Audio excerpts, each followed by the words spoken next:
can't quite believe that it's the last day of Vlogtober. It feels like October started yesterday. It's absolutely flown. I've missed a few, but I did say at the start that it wasn't, or probably wasn't going to be achievable to do a daily thing. But I've kept up okay. I think after this, I will probably try and do something weekly until Vlogmas. And I will try and keep up with Vlogmas again like I did last year. Had a hospital appointment yesterday. I will talk about that right at the end because there are probably many of you who really don't want to hear about my health. So that was that. Most of yesterday was spent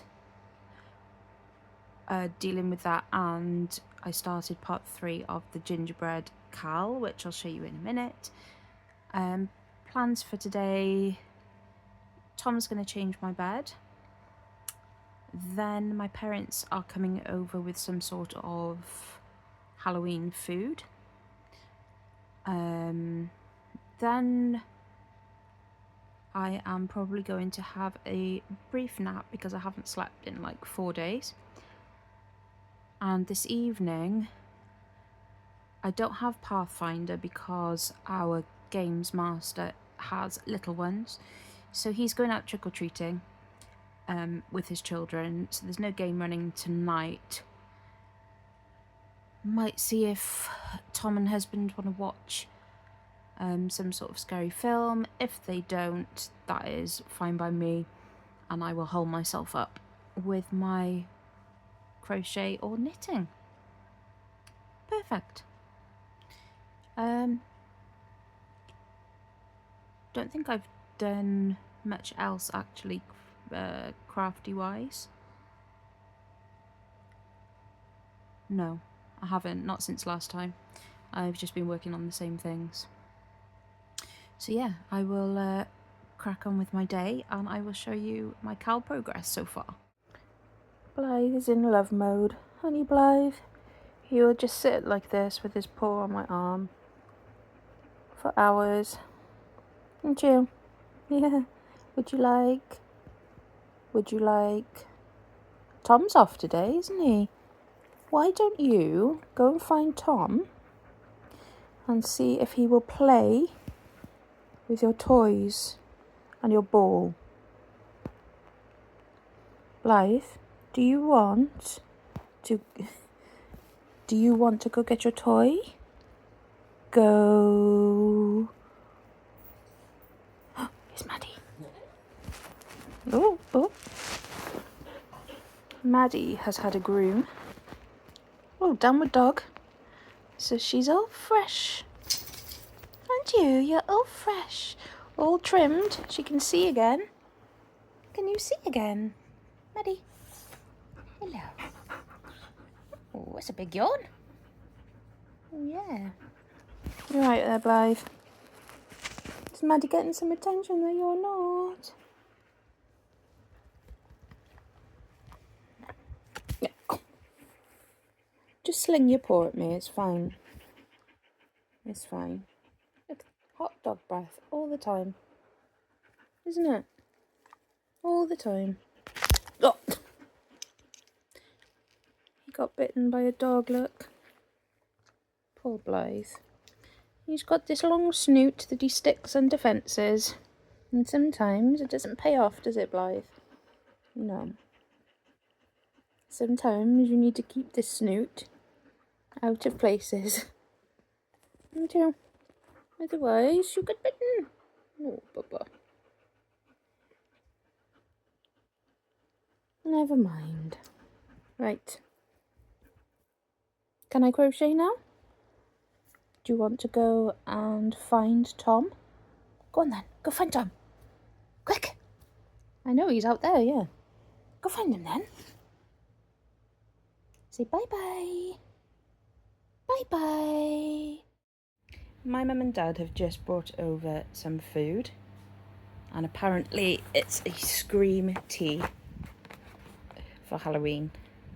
So I've got these pumpkin mallows and gummies. And then in this box, how do I open this? Oh. How cute are the boxes though? Look at the little squash. Ooh. I love them. There's Nana Bean bacon, isn't she? They're great. Brownies and cakes. And then in this box, I have no idea what's in this box. Bite me.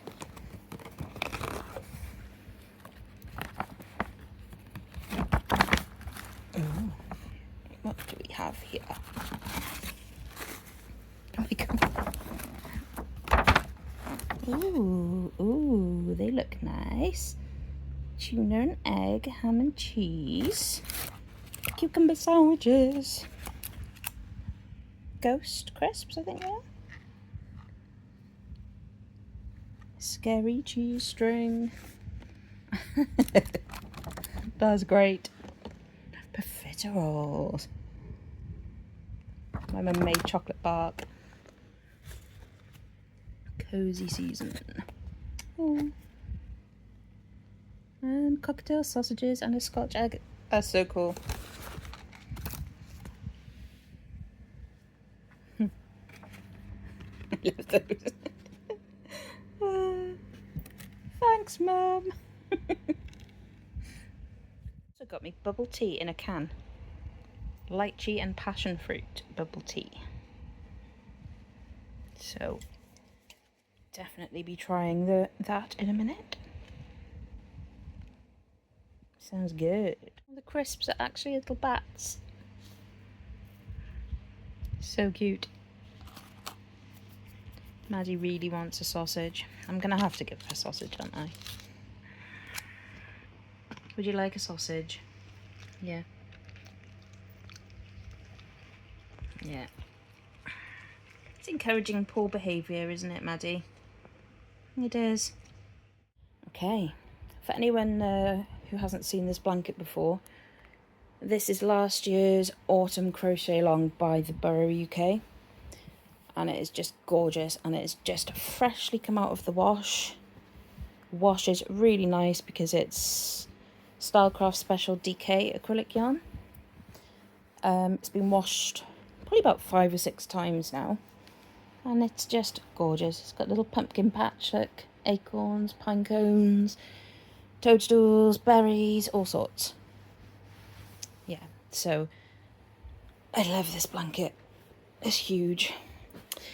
Yeah, Cedar Christmas CAL. Let me just grab it from next to me. So this week we are doing the peppermint candy squares. So there are 4 of these. 2 in red and white with a green border. Of which I have done 2. Haven't sewn my ends in yet though, sorry. And then 2 in pink and white with a red border, and I've got the red sparkle yarn smiths just to add a little bit of festive glitter to mine. So that's as far as I've got. I've completed 3. Oops. And I am just starting to do the border on the last one, and then once those are done, these 4 Christmas jumper panels that we made last week, these now have like candy cane stripes going across. So I think the light green ones have candy cane stripes in these 2 colours, the pinks, and it's about that thick, and it's just like stripes going all along in a bar. And then the dark green ones have candy cane stripes in the red, this colour, and the cream. so I'm hoping that they won't take too long. Like I say, these panels, they're only 100 stitches wide, so I doubt it'll take that long. And yeah, that will be week 3 done then. But I really love these candy cane sweets, and they're so simple to do as well. It looks like it's complicated with the twists. It's not at all. It's really simple. This is the back, but it's just increasing 1 every time at the start. So as you crochet round and round, oops, they twist. So I don't know if I've got enough room to lay things out now, because it's getting quite big once we put the panels together. So that's the middle, the gingerbread house, and then you've got one of those on each corner with these attached, and then the candy cane stripes. So I've got like that, and they attach there.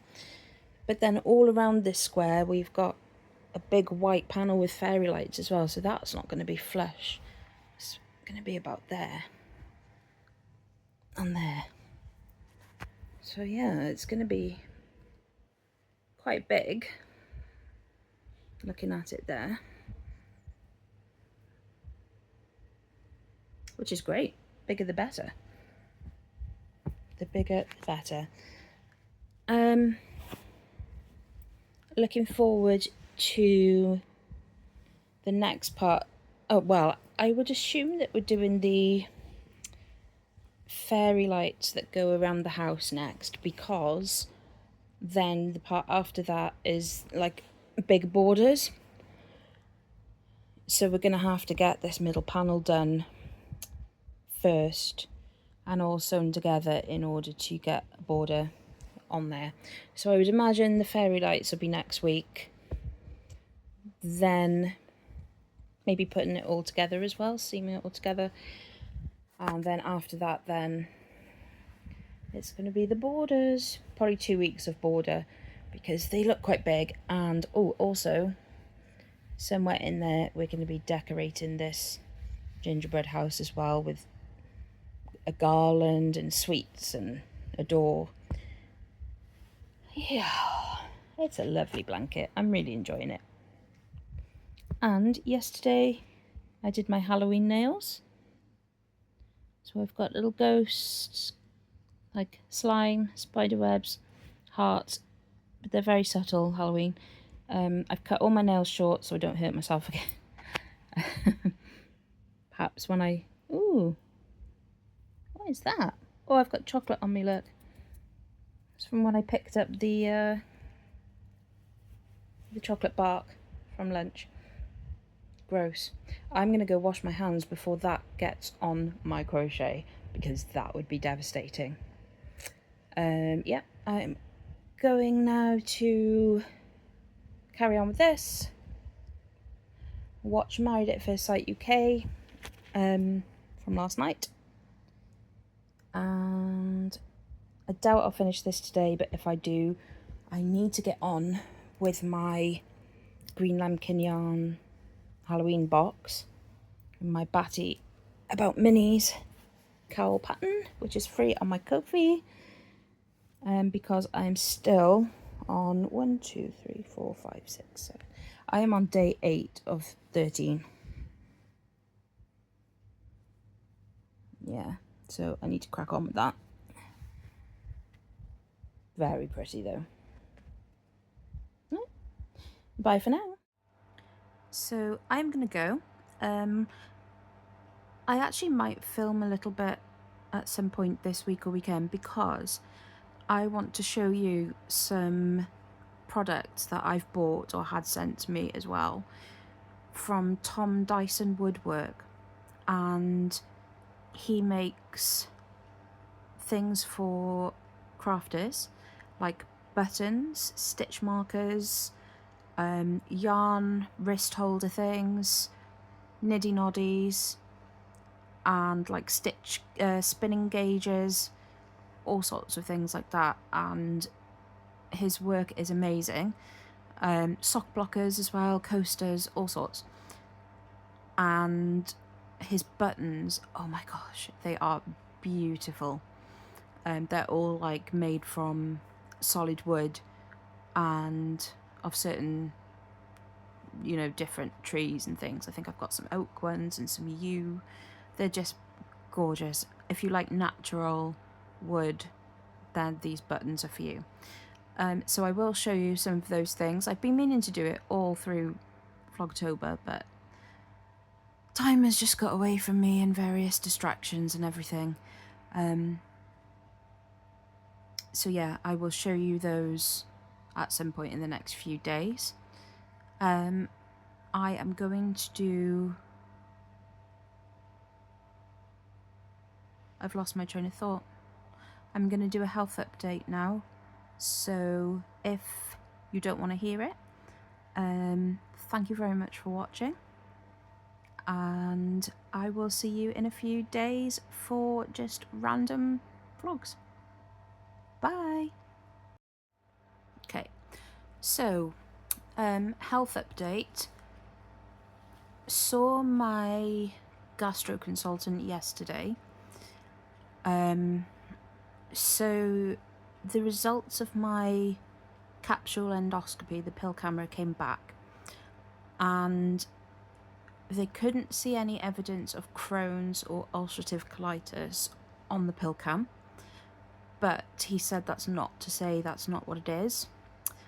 My inflammation levels suggest either Crohn's or colitis, but what it did show was very rapid movement of the pill through my digestive system, which wasn't normal. It was really fast.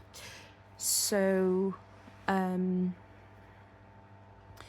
he thinks I have not ulcerative colitis, microscopic colitis, which is another form of IBD, but it's undetectable on the pill cam. The only way they can test for it is through taking biopsies of my bowel. But he thinks that it is also causing bile acid malabsorption, and that can have some nasty symptoms as well. The type of colitis he thinks it is doesn't respond to the steroids that they've had me on, which would explain why they haven't been working. So I have to have some type of weird CAT scan that involves me swallowing some sort of nuclear liquid with radiation in it. I can't remember what it's called. It's to measure my bile acid. And I also have to have an ultrasound, more blood tests, more stool samples, and he is trying me on 2 drugs. So I've got to come off what I've been put on, and he's given me like this chemo drug that apparently one of the side effects actually helps what he thinks I've got. And then the other one is an antibiotic that I've never heard of that will reset my gut bacteria. So I'm to try those medications until I have my CT scan and ultrasound. They've had me eating gluten and dairy for the last 3 months, so it didn't mask anything that might have been wrong. So now I have to go back to no gluten, no dairy, no fibre, no caffeine, no alcohol, which is fine, I don't drink alcohol anyway, no fat, not much left really, is there? And then they are going to, once they get the results of the scans and bloods and everything, they're going to decide then what to do, because I have PTSD and it's medical trauma related. They are being really amazing about it, and they are trying to hold off doing anything really intrusive if they can help it, so, which I really appreciate. So they're going to do all this stuff first, and then if they don't find anything, and if the medication they're putting me on has no effect, then I will have to have the biopsies of my bowel and a colonoscopy, which is a last resort thing for me, because the thought of that is terrifying. But this time last year I couldn't even drive past the doctor's surgery. I've had multiple blood tests, hospital visits, A&E visits, appointments, and I've just had to get on with it. Whereas before I would have been in bed. So yeah, I'm proud of myself for getting this far. The thought of having biopsies and stuff does scare me a lot, I'm not gonna lie, but I'm so ill that they need to find out what's wrong with me, and if that's what it takes, that's what it's gonna take. So yeah, that is in my future. I am gutted because I was hoping for a Christmas with cheese. Not gonna happen. Dairy-free cheese is gross. I'm not a massive fan of like the milk alternatives either, some of which contain gluten, the nicer ones like oat milk, which I can't have either. Yeah. But keep getting cut off, sorry. But it's better than now. Even if I have to have a restricted diet, I'm used to it. I've been gluten-free for a few years now, and dairy-free. It's worth it, isn't it, for me not to be this ill? And they said because the scan I'm having is quite an unusual one, not that many people have it, so the waiting time is only going to be, well, he thinks about 4 weeks maximum, which is good. So fingers crossed that it will be that quick, and then hopefully I can get some treatment, feel a bit better, and go back to work, because at the moment I'm feeling rather useless, and not being paid is also having an impact on us. Don't get me started on pay and being disabled and stuff in this country, because it's not good. And I will waffle for hours, and I've waffled enough. I was going to say something then and I've forgotten. Yeah, I mean, obviously the prospect of having an inflammatory bowel disease isn't good, nor is the restricted diet, nor is lifelong medication, especially because I have other chronic illnesses and disabilities. But it could be worse, couldn't it? It could be worse, and they've been really thorough, because my maternal grandmother had bowel cancer, so I think they said it could be hereditary, or there's a higher chance of me getting it because of her and because of whatever's wrong with my insides. So yeah, they're being careful. Other than that, all good. Getting somewhere finally. After 20 years of having stomach issues, 8 months of being in this current flare, finally getting somewhere. Hurrah.